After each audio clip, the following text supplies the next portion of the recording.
12واں پارہ ہے۔ اس کے بالکل شروع میں اللہ تعالیٰ نے فرمایا کہ وَمَا مِن دَابَّةٍ فِي الْأَرْضِ إِلَّا عَلَى اللَّهِ رِزْقُهَا، فرمایا کہ نہیں ہے کوئی جاندار جو زمین پر چلتا ہو اور اس کا رزق اللہ کے ذمے نہ ہو۔ فرمایا جو زمین پہ چلنے والے ہیں، جو آئے ہیں، رب کریم نے ان کے رزق کا ذمہ اپنے ذمے رکھا ہوا ہے۔ اور فرمایا اس کے قیام کی جگہ، یعنی اس کے باپ کی پشت یا ماں کا رحم یا زمین پر جہاں وہ ٹھہرے گا، اور سپردگی کی جگہ یعنی جہاں اس کا مکان یا اس کی قبر بنے گی، اللہ تعالیٰ اس کو بھی جانتا ہے، اس کا بھی رب کریم نے بندوبست کیا ہے، اور یہ سب کچھ روشن کتاب میں مذکور ہے۔ مزید اللہ تعالیٰ نے فرمایا کہ تخلیق کائنات کا مقصد انسان کے خیر و شر کی آزمائش ہے، اس کے بعد کافروں کے حیات بعد الموت کو سحر قرار دینا، وہ کہتے تھے یہ جادو ہے، تو جادو قرار دینے اور ان کی سرکشی کا بیان ہے کہ عذاب میں تاخیر کو احسان شمار کرنے کی بجائے مسلمانوں کو تانے دیتے ہیں کہ عذاب کو کس چیز نے روک رکھا ہے۔ آگے چل کے انسان کی خود غرضی کو بیان کیا اللہ تعالیٰ، فرمایا کہ اللہ تعالیٰ کسی انسان کو کوئی نعمت عطا کرتا ہے تو وہ اس پر شکر گزار نہیں ہوتا، لیکن اگر نعمت چھن جانے پر تو پھر نا امید اور ناشکرا ہو جاتا ہے۔ ملی تھی تو پھر اس نے شکر ادا، چلی گئی تو بڑے شکوے کر رہا ہے۔ اسی طرح اگر مصیبت کے بعد کوئی نعمت ملے تو انسان اتراتا ہے، شیخی بھکارتا ہے، البتہ جو ہر حال میں صابر شاکر رہے اور عمل صالح کرے تو ان کے لیے بخشش ہے اور بڑا اجر ہے۔ اللہ تعالیٰ نے اپنے نبی پاک صلی اللہ علیہ وسلم کو تسلی کے لیے فرمایا کہ کفار طرح طرح کی فرمائشیں کرتے ہیں، کہتے ہیں کہ آپ پر کوئی خزانہ کیوں نازل نہیں کیا گیا، آپ اور آپ کے صحابہ غربت میں وقت گزارتے ہیں، تو معاذ اللہ یہ وہ طعنہ دیتے تھے کہ کوئی خزانہ کیوں نہیں نازل کیا گیا، اور آپ کی تائید کے لیے فرشتہ کیوں نہ اترا، آپ اس پر تنگ دل نہ ہوں، آپ کا کام تو صرف لوگوں کو عذاب الہی سے ڈرانا ہے۔ اس صورت میں بھی قرآن کریم کے کلام الہی ہونے کا انکار کرنے والوں کو چیلنج دیا گیا ہے کہ اپنے تمام حمیتیوں کو ملا لو اور قرآن پاک جیسی 10 صورتیں بنا کے دکھاؤ، لیکن بنا سکتے؟ آیت نمبر 15 میں ارشاد فرمایا کہ دنیا اور اس کی زینت کے طلبگاروں کو ان کے اعمال کا اجر اسی دنیا میں مل جائے گا، لیکن آخرت میں پھر ان کا کوئی حصہ نہیں ہوگا، اجر آخرت کے اعتبار سے ان کے اعمال باطل ہو جائیں گے۔ آیت نمبر 17 میں قرآن کی حقانیت کا انکار کرنے والوں کے لیے نار جہنم کی وعید کا ذکر ہے، اور قرآن کے اللہ کی جانب سے حق ہونے اور بغیر کسی شک کے اس پر ایمان لانے کا ذکر ہے۔ اس کے بعد اللہ تعالیٰ پر جھوٹ باندھنے والوں اور اللہ کے رستے سے روکنے والوں کا ذکر کیا گیا کہ قیامت کے دن ان پر گواہ پیش ہوں گے کہ یہ اپنے رب پر جھوٹ باندھتے تھے، اور ان پر اللہ کی لعنت، ان کے لیے دوہرے عذاب اور آخرت میں ان کی یقینی ناکامی کا ذکر ہے۔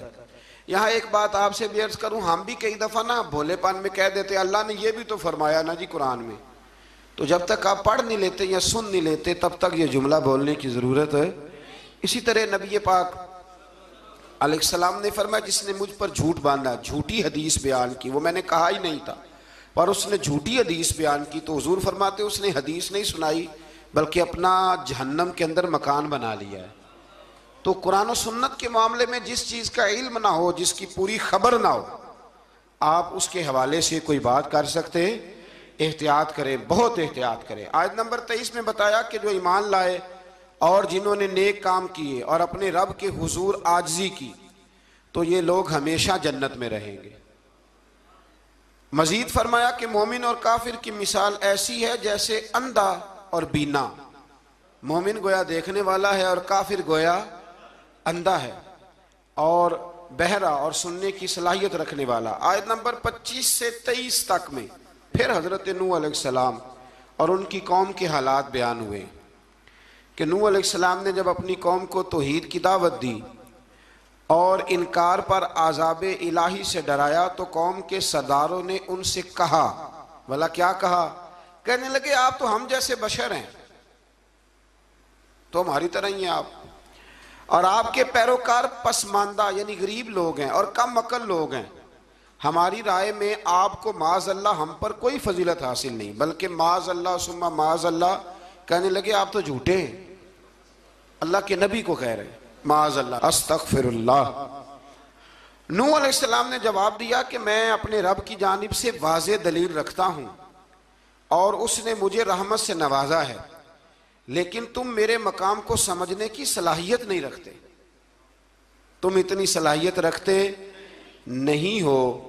اور پھر ارشاد فرمایا کہ میں تم سے دعوت حق کے صلے میں کسی اجر کا طلبگار نہیں ہوں، اور نہ ہی میں اہل ایمان کو اپنے پاس سے دھتکارنے والا ہوں، اور میں نے یہ دعویٰ بھی نہیں کیا کہ میرے پاس اللہ کے خزانے ہیں، اور نہ میں از خود غیب جاننے والا ہوں، اور نہ ہی میں یہ کہتا ہوں کہ میں فرشتہ ہوں، نہ میں یہ کہتا ہوں کہ جن لوگوں کو تم اپنی نظروں میں حقیر جانتے ہو اللہ انہیں خیر سے نہیں نوازے گا۔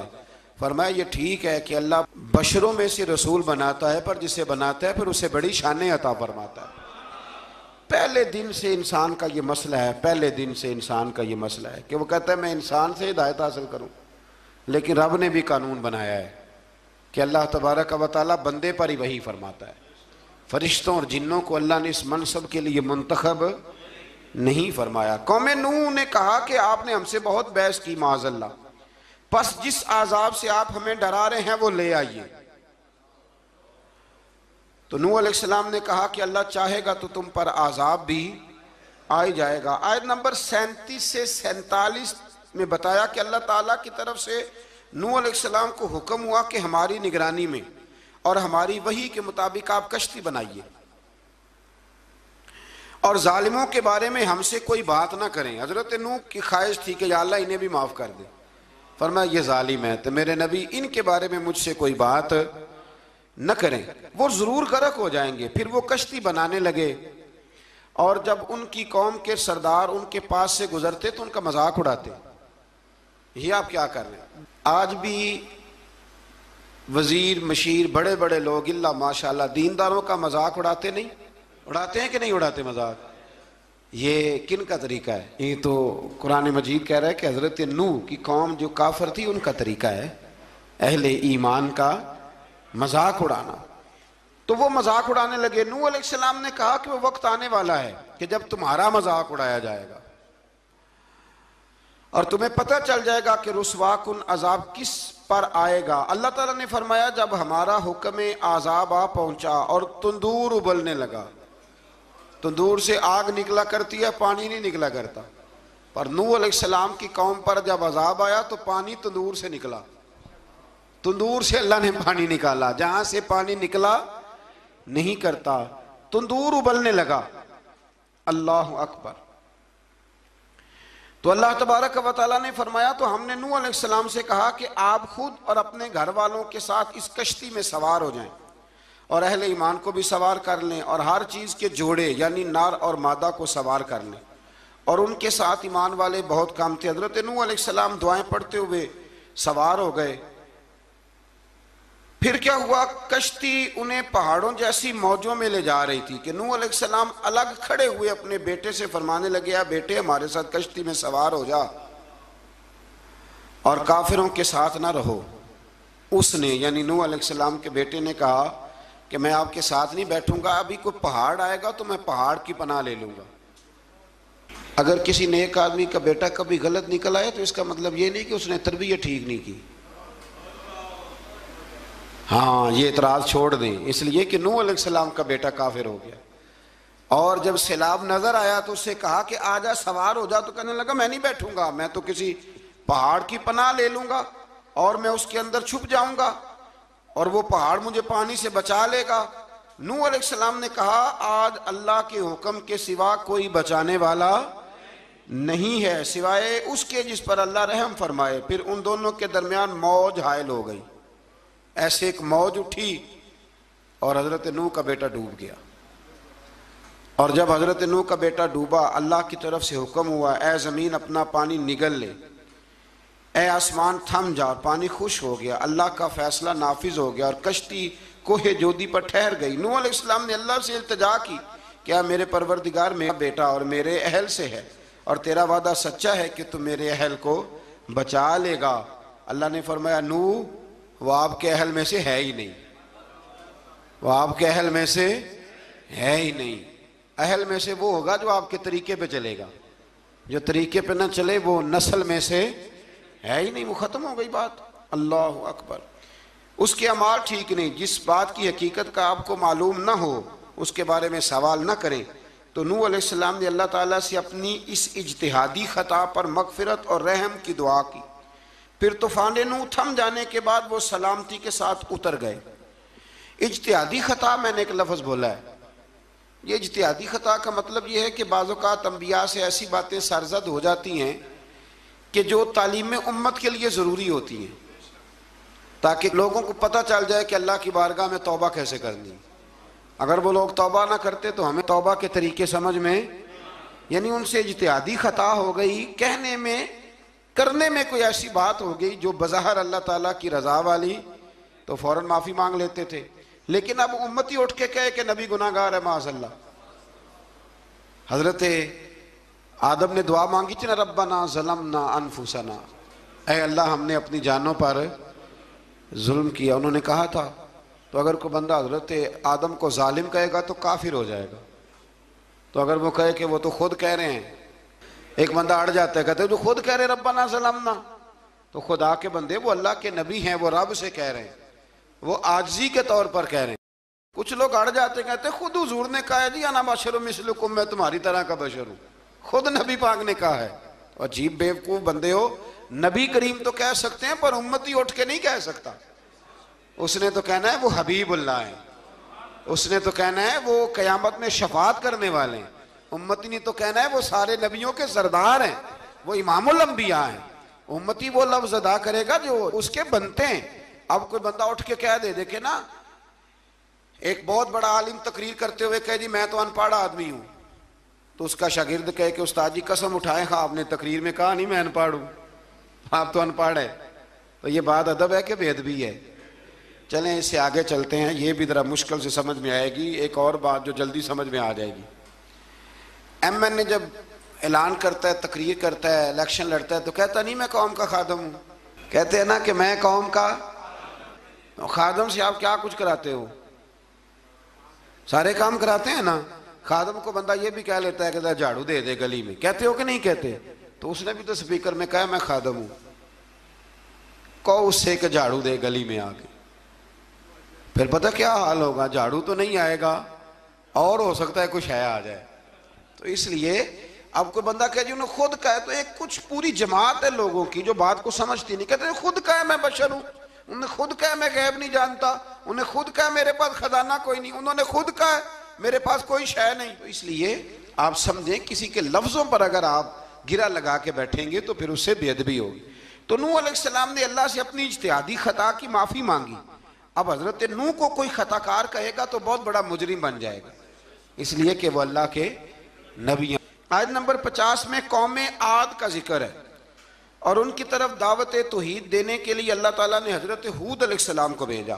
ہود علیہ السلام نے قوم سے کہا کہ میں تم سے کسی چیز کا اجر طلب نہیں کروں گا، میرا اجر میرے اللہ کی بارگاہ میں ہے، پس تم اپنے رب سے بخشش مانگو، پھر اس کی بارگاہ میں توبہ کرو، اللہ تعالیٰ تم پر موسلا دار بارش برسائے گا اور تمہاری قوت میں اضافہ فرمائے گا۔ قوم عاد نے دعوت حق کو رد کیا اور ایمان نہ لائے، بلکہ ہود علیہ السلام پر طنز کیا۔ وہ کہنے لگے کہ ہمارے تو معبودوں نے، ہمارے بتوں نے معاذ اللہ آپ کو پاگل بنا دیا ہے، آپ کو مجنون بنا دیا ہے، الٹا حضرت ہود کو کہنے لگے، اس لیے آپ ایسی باتیں کرتے ہیں۔ ہود علیہ السلام نے کہا میں اللہ کو گواہ بناتا ہوں اور تم بھی گواہ رہنا کہ میں تمہارے شرک سے بری ہوں، اور میں اللہ پر توکل کرتا ہوں، اور میں نے رسالت کا حق ادا کر دیا ہے۔ آیت نمبر 58 میں اللہ تعالیٰ نے فرمایا جب ہمارے عذاب کا وقت آ گیا تو ہم نے اپنی رحمت سے ہود اور ان کے ساتھ مومنوں کو نجات عطا کی۔ قوم عاد نے اللہ کی نشانیاں اور رسولوں کو جھٹلایا اور دنیا اور آخرت میں لعنت کے حقدار ہوئے۔ آیت نمبر 61 میں پھر سے حضرت صالح علیہ السلام اور ان کی قوم سمود کے حالات کو بیان کیا گیا۔ حضرت صالح نے کہا ہے میری قوم اللہ وحدہ لا شریک کی عبادت کرو، اس سے بخشش طلب کرو، اس کی بارگاہ میں توبہ کرو، اس نے تمہیں زمین سے پیدا کیا ہے، اس پر آباد کیا ہے۔ جواب دیا ہے صالح ہمارے آباء و اجداد کے معبودوں کی عبادت کو روکنے سے پہلے ہمیں آپ سے بڑی امیدیں تھیں، اور اب آپ ہمیں روکنے لگ گئے ہیں باپ دادا کے دین سے۔ لیکن اب ہمیں آپ کی دعوت کے بارے میں شکوک ہیں۔ صالح علیہ السلام نے اپنی قوم سے کہا کہ یہ اللہ کی اونٹنی ہے اور یہ تمہارے لیے نشانی ہے، اسے چرنے کے لیے آزاد چھوڑ دو اور اسے تکلیف نہ دینا۔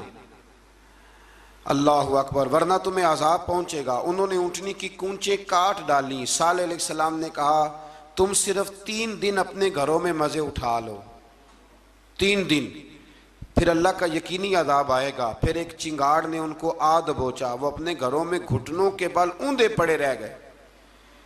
صرف صالح علیہ السلام ان کے ساتھ اہل ایمان اس عذاب سے بچے۔ یہ 3 قوموں کا ذکر ہو گیا، نوح علیہ السلام کی قوم کا بھی، ہود علیہ السلام کی قوم کا بھی، اور حضرت صالح علیہ۔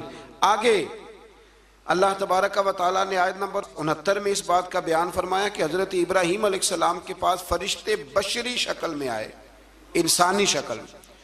انہوں نے اجنبی مہمانوں کے لیے بچڑے کا بھنا ہوا گوشت تیار کرایا۔ آپ یقین کریں کچھ باتیں لوگ ایسی بیان کرتے ہیں کہ جن کو نہ سن کے بندے کا دل کرتا ہے کہ اس بندے کو بتائیں کہ یار یہاں تو دین سارا پڑھ۔ ایک صاحب مجھے کہنے لگے جی میں ایک پیر صاحب کے پاس گیا تھا تو بڑی مرغن غذائیں تھیں، انہوں نے میری بڑی خدمت کی پر مجھے نہیں اچھا لگا، پیروں کو چاہیے سادی روٹی رکھیں۔ میں کہ توں پیراں واسطے لسٹ بنا خاں انہوں نے کس طرح دا ہونا چاہیے۔ یہ بہت بڑی مصیبت ہے۔ اگر آپ سادہ کھانا کھلا دیں تب بھی اعتراض ہے، اچھا کھلا دیں کہنے رولا ہے کوئی پیر چوکھے مالدار میں، دونوں طرف سے مسئلہ۔ تو کہنے لگا جی نہیں پیروں کا کیا کام ہے، وہ کڑائیاں اور وہ سارے۔ تو پھر میں نے انہیں کہا کہ آپ اس طرح کریں، گھر جا کے نا تو 12ویں سپارے کی تلاوت کریں۔ حضرت ابراہیم نے اپنے مہمانوں کے لیے بھونا ہوا کھانا تیار فرمایا تھا۔ تو آپ کیا کہیں گے کہ حضرت ابراہیم درویش نہیں تھے؟ عجیب بات ہے بھائی، آپ ہر بات میں اڑ جاتے ہیں۔ دین ہم نے وہ لینا ہے جو اللہ کا قرآن ہمیں دیتا ہے اور رسول اللہ کی حدیث ہمیں دیتی ہے۔ جب انہوں نے دیکھا کہ مہمان کھانے کی طرف ہاتھ نہیں بڑھا رہے تو ان کو ڈر محسوس ہوا۔ حضرت ابراہیم کو فرشتوں نے کہا کہ ہمیں قوم لوط علیہ السلام کے عذاب کے لیے بھیجا گیا ہے۔ حضرت ابراہیم کی بیوی کھڑی تھی، اس پر وہ مسکرائیں تو فرشتوں نے اللہ کی طرف سے انہیں حضرت اسحاق علیہ السلام اور اس کے بعد حضرت یعقوب علیہ السلام کی بشارت عطا۔ اسحاق علیہ السلام حضرت ابراہیم کے بیٹے ہیں اور یعقوب علیہ السلام پوتے ہیں، اور یعقوب علیہ السلام کے بیٹے یوسف علیہ السلام۔ ہاں اللہ اگر چاہے تو 7 نسلوں میں نبوت رکھ دیتا ہے اگر اس کی منشا ہو۔ تو حضرت یعقوب کی بشارت دی۔ انہوں نے حیرت سے کہا کہ ہم دونوں میاں بیوی تو بوڑھے ہیں، اس عمر میں اولاد کیسے ہوگی؟ تو فرشتوں نے جواب دیا اے ابراہیم کے گھر والو، تم پر اللہ کی رحمتیں اور برکتیں ہوں، اللہ کی قدرت پر تمہیں کیوں تعجب ہے؟ اللہ فرماتا ہے کہ بیٹے کی بشارت سن کر ابراہیم کا خوف دور ہو گیا اور پھر وہ قوم لوط کے بارے میں گفتگو کرنے لگے۔ ابراہیم بہت بردبار، اللہ سے آہوزاری کرنے والے اور اس کی طرف رجوع کرنے والے تھے۔ اللہ تعالیٰ نے حضرت ابراہیم علیہ السلام کو فرمایا اے ابراہیم اس گزارش سے آپ گریزہ رہیں، اس کا یقینی فیصلہ ہو چکا ہے اور ان پر نہ ٹلنے والا عذاب نازل ہو کے رہے گا۔ وہ کیا گناہ کرتے تھے؟ لوط علیہ السلام کی قوم میں میں نے بتایا تھا، مرد مردوں سے بدفعلی کرتے۔ تو حضرت ابراہیم نے بھی عرض کی، بار بار گزارش کی، بحث کی کہ اللہ مہربانی فرما ان کا عذاب۔ آپ دیکھیں نبیوں کے حوصلے کتنے بڑے ہیں، قومیں تنگ کرتی ہیں اور طرح طرح کی باتیں کرتی ہیں اور پیغمبر پھر بھی کہتے ہیں یا اللہ مہربانی فرما، اے اللہ ان سے عذاب۔ آیت نمبر 77 میں حضرت لوط علیہ السلام کی قوم کی بدعمالیوں اور لوط علیہ السلام کے اپنی قوم کو بدعمالیوں کے باعث فرشتوں کی آمد، قوم کے بدعمال لوگوں کے دوڑ کر آنے اور حضرت لوط کو ان کے سمجھانے اور ان کے انکار پر مضطرب ہونے کا ذکر ہے، جس پر فرشتوں نے حضرت لوط کو تسلی دی کہ آپ فکر نہ کریں، ہم آپ کے رب کے فرشتے ہیں، یہ آپ اور ہم تک نہیں پہنچ سکیں گے۔ آپ رات کے آخری حصے میں قوم کی طرف توجہ کیے بغیر ہجرت فرما لیں، اس لیے کہ صبح کے وقت ان پر عذاب آئے گا۔ جب اللہ کا عذاب آیا تو اس نے بستی کے اوپر کے حصے کو نیچے کر دیا اور قوم لوط کے اوپر اللہ کی طرف سے لگاتار نشان زدہ پتھر برسائے گئے، لگاتار پتھر آئے۔ آیت نمبر 84 میں اللہ تعالیٰ نے حضرت شعیب علیہ السلام اور ان کی قوم کا ذکر فرمایا ہے اور ان کے جرائم کو بیان کیا گیا ہے۔ وہ ناپ تول میں کمی کرتے تھے، دوسروں کو چیزیں کم تول کر دیتے تھے۔ اللہ تعالیٰ نے ان سے فرمایا کہ فساد فی الارض سے باز آؤ اور اپنے سے پہلے سرکش امتوں کا انجام دیکھ لو۔ جب حضرت شعیب کی نصیحتوں کا ان پر اثر نہ ہوا تو پھر اللہ تعالیٰ نے انہیں بھی عذاب سے ہلاک کر دیا۔ آیت نمبر 94 میں فرمایا کہ جب ہمارا عذاب آیا تو ہم نے اپنی رحمت سے حضرت شعیب اور ان پر ایمان لانے والوں کو بچا لیا، اور ظالموں کو ایک زبردست چنگاڑ نے پکڑ لیا تو صبح وہ اپنے گھروں میں اوندے منہ پڑے تھے، گویا وہ کبھی وہاں آباد تھے ہی نہیں۔ آیت نمبر 96 میں حضرت موسیٰ علیہ السلام کو عطا کیے جانے والے 9 معجزات کا ذکر ہے۔ پھر فرعون اور اس کے پیروکاروں کے باطل روش کے باعث ان کی ہلاکت کا بھی ذکر فرمایا، اور دنیا اور آخرت میں انہیں ملعون یعنی لعنتی قرار دیا۔ جن بستیوں کو اللہ تعالیٰ نے ہلاک کیا ان میں سے بعض کے آثار موجود ہیں اور بعض کے آثار تک معدوم ہو چکے، ان میں سے ہر بستی والے اپنے ظلم کے باعث ہی ہلاک ہوئے۔ اللہ تعالیٰ کسی پر ظلم نہیں فرماتا، لوگ خود اپنی جانوں پر ظلم کرتے ہیں۔ جو شخص عذاب آخرت سے ڈرتا ہے اس کے لیے اس میں نشانیاں موجود ہیں۔ آیت نمبر 106 سے اللہ تعالیٰ نے انجام کے اعتبار سے لوگوں کی 2 قسمیں بیان کی، 2 قسمیں فرمایا، ایک ہیں سعادت مند لوگ اور دوسرے ہیں بدبخت۔ فرمایا بدبختوں کا ٹھکانہ جہنم ہے جس میں وہ ہمیشہ رہیں گے، اور نیک بختوں کا ٹھکانہ جنت ہے، وہ ہمیشہ اسی میں رہیں گے، اور ان کے لیے اللہ کی طرف سے نا ختم ہونے والی عطائیں۔ آیت نمبر 110 میں حضور صلی اللہ علیہ وسلم کو تسلی دی گئی کہ جس طرح یہ لوگ قرآن کے بارے میں اختلاف کرتے ہیں، اسی طرح قوم موسیٰ نے تورات کے بارے میں بھی اختلاف کیا تھا، اور اللہ نے ان کے اعمال کا پورا بدلہ انہیں دیا۔ آیت نمبر 112 سے سرکشی کو چھوڑ کر احکامات دین پر استقامت اختیار کرنے اور ظالموں کے ساتھ میل جول رکھنے سے بچنے کا حکم دیا گیا ہے، اور فرمایا کہ ظالموں سے میل جول کا انجام دوزخ کی آگ ہے۔ ہم لوگ نہ شکوہ کرتے ہیں، کسی حکومت کو بنے ہوئے 6 مہینے گزرتے ہیں تو شکوہ شروع ہو جاتا ہے، حالانکہ وہ خود تو نہیں نہ بنتے، ان کو کوئی بنانے والا ہے۔ تو ظالم کا جو مددگار ہوتا ہے وہ بھی ظالم ہوتا ہے، اس لیے احتیاط کریں۔ اور یہ صرف سیاستدانوں کی بات نہیں، دنیا کے ہر معاملے میں آپ غور کریں کہ آپ کسی ظالم کے مددگار تو نہیں۔ اللہ تعالی ہمیں حق پر استقامت عطا فرمائے۔